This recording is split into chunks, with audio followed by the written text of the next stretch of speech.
Анасы соңынан бірнеше рет айғайлап шақырғанымен Асқар артына қайрылып қарамастан лифтімен төмен түсіп кетті. Есікті жауып жатып, үдере қараған немерелерін жұбата бөлмелеріне жіберіп, өзі келінінің жанына келді. Балалары келіп, анасы да отырған соң, Асқар сәл болса да ойыннан айнып, кешірім сұрар деген Әсемде сәл де болса үміт болып еді.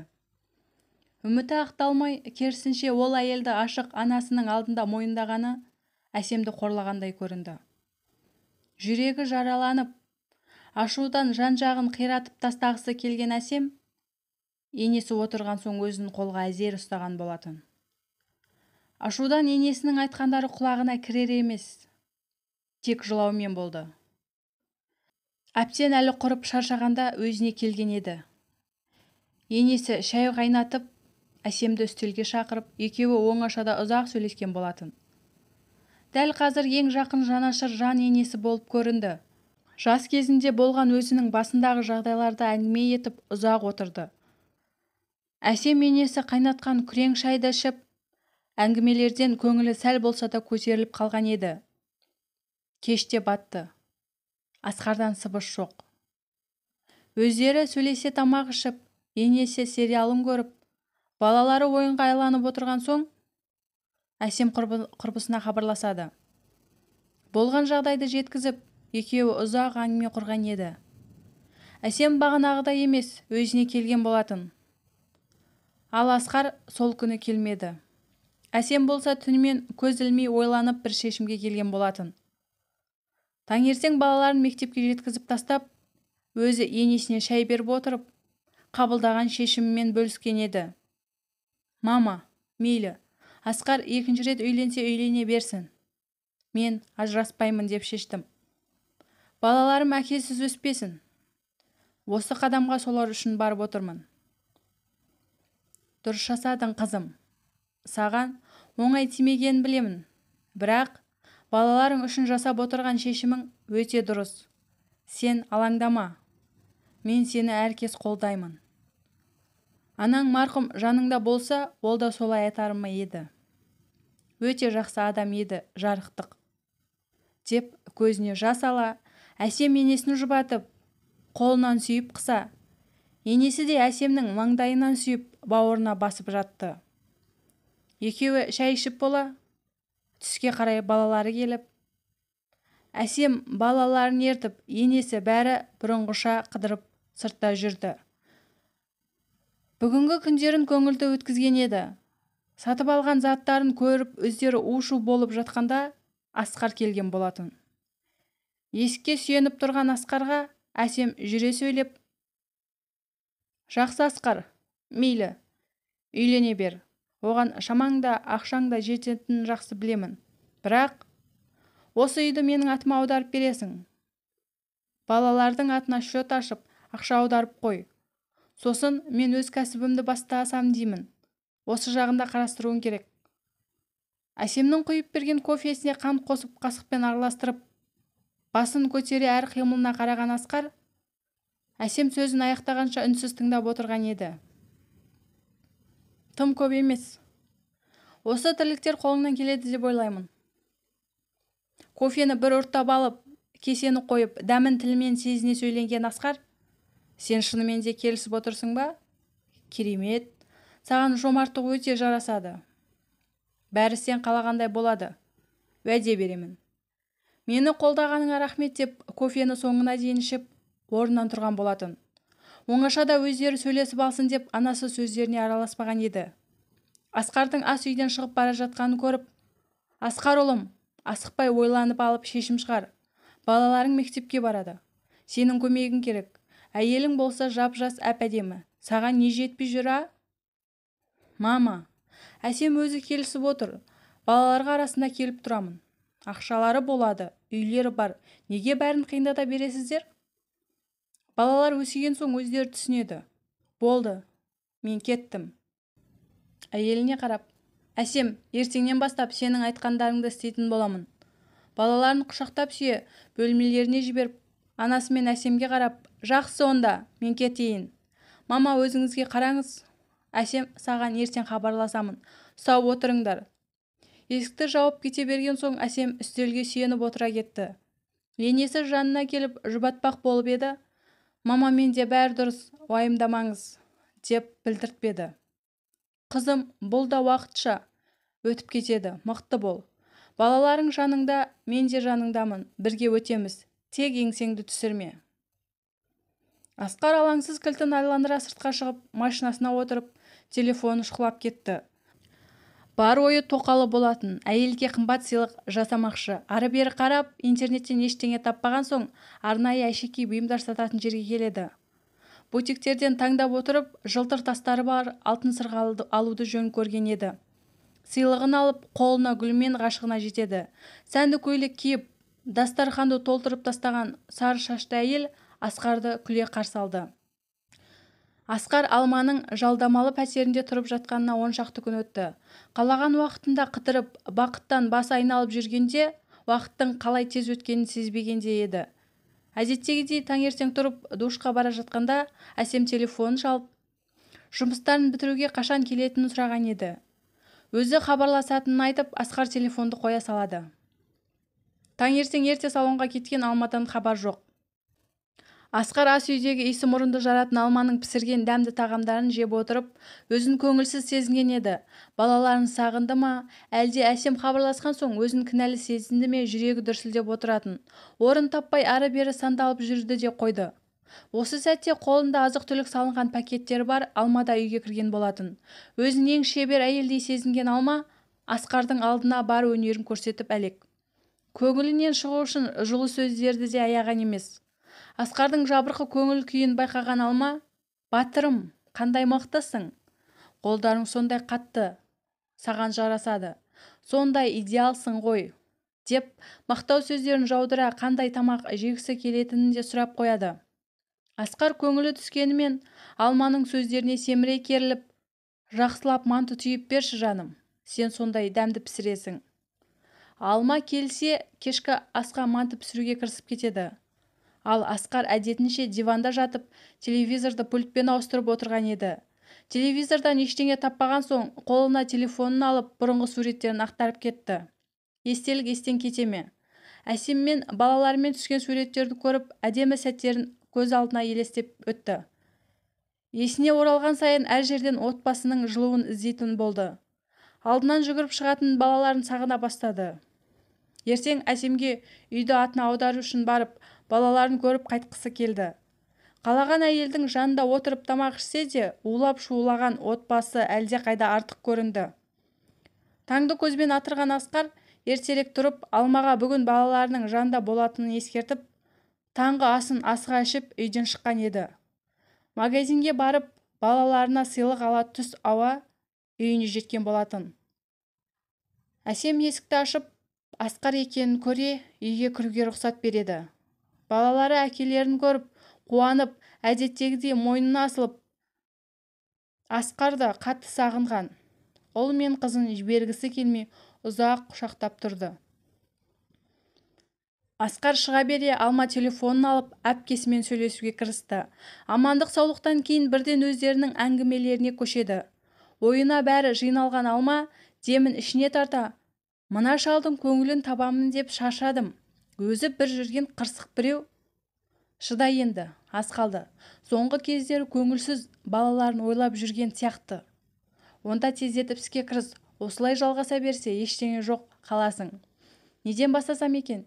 Үйленеміз деп жүріп, ол әрекетке жеткізбей ертерек іске кірісуім керек сияқты. Аяғың ауыр дейсің бе? Сондай бірдеңе айтып істі бастасаңшы. Бастысы, ауылдағы фирмасын сенің атыңа жазатындай болсын. Болмаса үй алып беретіндей қыл. Ол ондайға келіседі дейсің бе? Тұрған үйін әлі күнге әйелінің атына жазбапты. Ал сен көндір, сеніміне кір. Әйелінен алыстат. Бірінші рет емес қой? Жарайды, көндірерміз.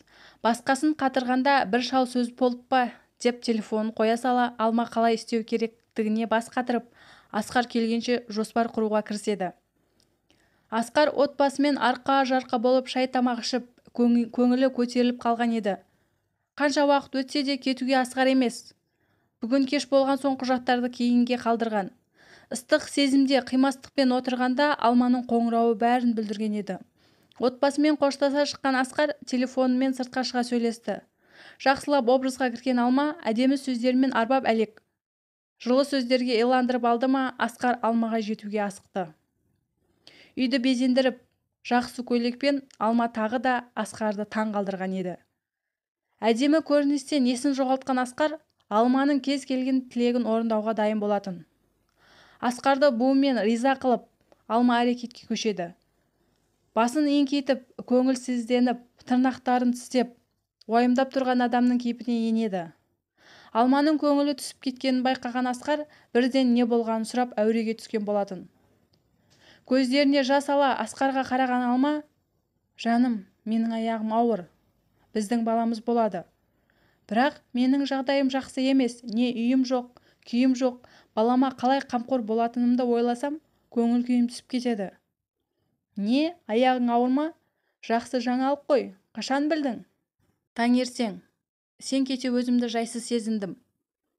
«Біздің баламыз бола ма? Керемет. Сен уайымдама, денсаулығыңа көңіл бөл. Қалғанын маған тапсыр». Асқар ойламаған жерден тағы да әке атанатына қуанышты болатын. Жақсы жаңалық бетіне су шашқан адамдай есін тез жидырды. Өзінің басында тындыратын көп іс тұрғанын көріп, ертеңнен бастап іске көшу керегін деп шешті. Ал Алма болса бір жоспарын жүзеге асырғанына қуанып, екінші жоспарын жүзеге асыру үшін дайындалып жатқан. Ол үшін Асқардың қатты ұйқыға кеткенін күтіп жатты. Бағана оның телефонын қолына алып көріп еді, бетінде код қойылғанын көріп, Асқарға еркелеп кодын сұраған болатын. Көңілі күтпеген сыйларға толып қуаныштан жарылғалы отырған Асқар Алманың бетін қайтарғысы келмей берген еді. Түнімен көз ілмей жатқан Алма Асқар қорылдап ұйқыға кете бере, жандағы төмпешікте тұрған Асқардың телефонын ала ақырын басып туалетке кіріп кетеді. Каспийдегі Асқардың банк счеттарын тексеріп, ол жердегі кодты аша алмаған соң телефон номерін бақылай бастады. Әйелім деп сақталған Әсемнің номерін жазып алып, WhatsApp-ындағы кім мен не жазғанын тексеріп шықты. Ештеңе таппаған соң қайта орнына қойып жатып қалған еді. Асқар бүгін ширақ тұрды. Кешегі жағдайлар оған жаңа бір серпіліс бергенде, таңғы ас үстінде Алмамен ойындағы жаңалықтарын бөлісуге кірісті. «Жаным, енді баламыз болады. Осылай жүрген дұрыс емес. Уақыт болса өтіп жатыр. Екеуміз мүмкін болса тезірек үйленіп алайық. Балама тегімді берсем деймін». Күтпеген сыйдан Алма абдырап қалды. Не айтарын білмей ежектеп: «Ол, иә, негізі ойыңыз дұрыс. Бірақ үйленіп үлгереміз ғой. Ары кетсе жарты сағаттық жұмыс. Бізге маңыздысы баланың болашағы болып тұр. Осыны алдын ала ойлауымыз керек сияқты. Егер қандай жағдай болмасын, оны өмірге әкелетін анасының атында бір үй немесе кепіл бере алатындай дүние болмаса, бәрі бекер. Болашақта ол баламыздікі болады ғой бәрібір. Осы жағына қалай қарайсыз? Үйленсек, біздің ортақ дүние онсыз да баламыздікі болмай ма? Сен ондай дүниеге бас қатырмай-ақ қойсаңшы. Мен үйдің еркегімін, екі отбасын асырай алатын жағдайым бар. Дұрыс қой, ол жағына еш күмән келтірмеймін, бірақ қандай жағдай болатынын болжап білмейміз ғой. Болашақта кепіл ретінде деп жатқаным ғой. Оны сосын көре жатармыз. Тек сен денсаулығыңа көңіл бөл». Менің ойым осы дүниелерге бөлініп кете береді. Жүрегім тыныштық таппайды. Аяғым ауыр болған соң әр дүниені уайымдайтын болдым. Менің көңілім тыныш болсын десеңіз, осы мәселеге назар аударыңыз, деп Алма аузын бұртитып еркелей. Асқар күле қараған Алманың маңдайынан сүйіп: «Айтқаның болсын, сен босқа уайымдама. Онда мен шығайын, ертерек шаруаларымды ретке келтіруім керек», деп Асқар күртешесін иығына іле шығып кетті. Бүгінгі жұмысын Әсеммен бірге бастады. Тұрып жатқан үйді толығымен Әсемге аударып, балаларының атына депозит ашты. Әупірімдеп жұмыстар бітіп жатты. Алма да қарап отырмай, ары-бері ойланып, Әсемге қоңырау шалады. Өзінің аяғы ауыр екенін, Асқар оған қарағанда өзіне көбірек керек екенін жеткізіп, бет алды мазасын алмауды өтінеді. Әсем бұл жаңалықты естігенде сабырлылық танытып, Алмаға сыр білдірмей сөйлескенімен, телефонын қоя жүрегі ауырып, өзін қоярға жер таппай біразға көңілі түсіп жүрді. Асқар Алманың өтінішін орындап, қала ортасынан үй алып атына жаздырған болатын. Осыдан кейін үйленуге ұсыныс білдірсе де, Алма неше түрлі сылтау айтатынды шығарды. Ауылдағы шағын фирмасы да кері кеткен. Соңғы кездері Асқардың ісі алға басар емес. Бірнеше малын ұрлап, кірістен шығыны артатын болды. Алма аяғы ауыр болғаннан түрлі қылық шығаратын болды. Өз ісін ашпақ болып, Асқарға миллиондап қарыз ақша алғызды. Арада бірнеше ай өтсе де, Алманың іші өспегені Асқарды ойландырды. Алма Асқардың сезгенін аңғарып, сырттай әрекетін етіп жүрді. Асқар ауылдағы фирмасына кете, сатылған үйдің ақшасы мен кредитпен алғызған ақшаны түгелмен шотына салып, Нұрсұлтан қаласына ұшып кетеді. Ауылдан ісін бітіріп келген Асқар есікті қағады. Танымайтын адам есік ашқан соң, Асқар таңдана бірден Алманы сұрайды. Үй иесі үйді сатып алғанын, одан кейін ол әйелді көрмегенін айтып, шығарып салады. Ештеңе түсінбеген Асқар Алмаға қоңырау шалады. Телефон сөндірулі болып, жүрегі бір жамандықты сезгенмен, сүйетін адамын жамандыққа қимаған Асқар ертең хабарласар деген үмітпен Әсемге балаларына келген еді. Әсем Асқардан көңілі қалса да, балалар үшін үйге кіруге рұқсат етеді. Түнімен неше түрлі оймен алысып шыққан Асқар таңертең тағы да Алмаға қоңырау шалады. Тағы да сөндірулі. Асқар не істерін білмей, түске қарай полиция бөлімшесіне Алманың жоғалғаны туралы хабар береді. Асқар ғашықтықтан көзін шел басқанын милиция Алма жайында қойған сұрақтарынан кейін бірақ сезеді. Алманың не туысы, не құрбысын білмейтін болып шықты. Болмаса неке қиып та үлгермеген. Бірі білетіні қомақты қаражатпен бірге хабарсыз кеткені жайында ғана. Жақын туысы болмағандықтан Асқар Алманы жоғалған адам емес, алаяқтықпен қомақты қаражатты алып кеткен адам ретінде арыз қалдырды. Оның ойы қайтып болсын, Алманы аман-есен тауып алу болатын. Үйіне жеткен Асқар не ойларын білмей басы қатты. Алмаға хабарласса, телефоны сөндірулі. Арада бірнеше апта өтті. Асқар әбден әбіржіп кеткен. Алмадан да, милициядан да хабар жоқ. Ауылдағы істе күннен күнге кері кетіп барады. Банкке беретін қаражатының уақыты жақындап қалған. Ал қалтасында бір тиыны жоқ.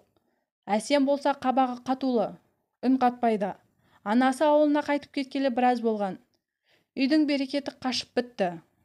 Асқар өткен істерге енді өкіне бастағандай. Таңертеңнен тұра бұрынғы әдетінше таксиге жүрмек болып, саяхат базарының алдына кілтін айналдырып тұрған еді. Кенет қара телефоны безілдеп қоя берді. Танымайтын номер екенін аңғарып, күдіктене сөйлесе бергенде милициядан хабарласып тұрғанын, тез арада бөлімшеге жетуін өтінеді. Асқар Алмадан хабар алатынын сезіп, асыға бөлімшеге жетеді. Семіздеу қарны шыққан орта жастағы басы таз жігіт орындықты нұсқап отыруын өтінеді. Алманың суретін көрсетіп, танисың ба? Өткенде арыз жазғаның осы қыз ба? Деп ашықтап сұрайды. Суретті таныған Асқар бірден Алма екенін, оның қазір қайда жүргенін білуге асығады. Даусын қырылдатып алып сөйлеген милиция жігіт Асқарға асықпауын айтып, ентігін басады. Алманың бірнеше аты барын, басқа адамдарға да бөлек атпен танысып, қомақты қаражат алып, із-түзсіз жоғалғанын, Асқардан басқа 5-6 адам үстінен арыз жазғанын жіпке тізгендей жеткізіп береді. Қазір ол уақытша тергеуде жүргенін, кінәсі толық дәлелденсе 5-6 жылға қамауға алынатынын жеткізді. Қазір ол әйелдің қауіпсіздігі үшін ешкіммен кездестіруге болмайтынын ескертті. Естіген ақпаратқа сенер-сенбесін білмеген Асқар сол жан үшін отбасынан безінгенін, оның бар еркелігін көтеріп ақмақ болып, соңында алданып қалғанына қатты қапаланды. Іштей өзінің істегендеріне өкіне бастады. Ақша мен байлықтың буына алданған адам ақылмен емес, ақшаның күшімен шешім қабылдап үйренеді. Табысы артқан сайын адам күннен күнге өзіне емес, ақшасына сеніп, жалған дүниені жалпағынан басуға құмартады екен. Одан әрмен байысам деп өзгелерді елемей, бәріне өз күшімен жеткенде еркінсініп кетеді. Менің күйеуім дәл солай өзгерді. Күннен күнге түрлі қылық шығарды. Соңында осындай жағдайға тап болды. Алма деп сеніп, сүйген әйелі алаяқ болып шықты. Бір айға созылған тергеуден кейін ісі толық дәлелденіп 5 жылға қамауға кетті.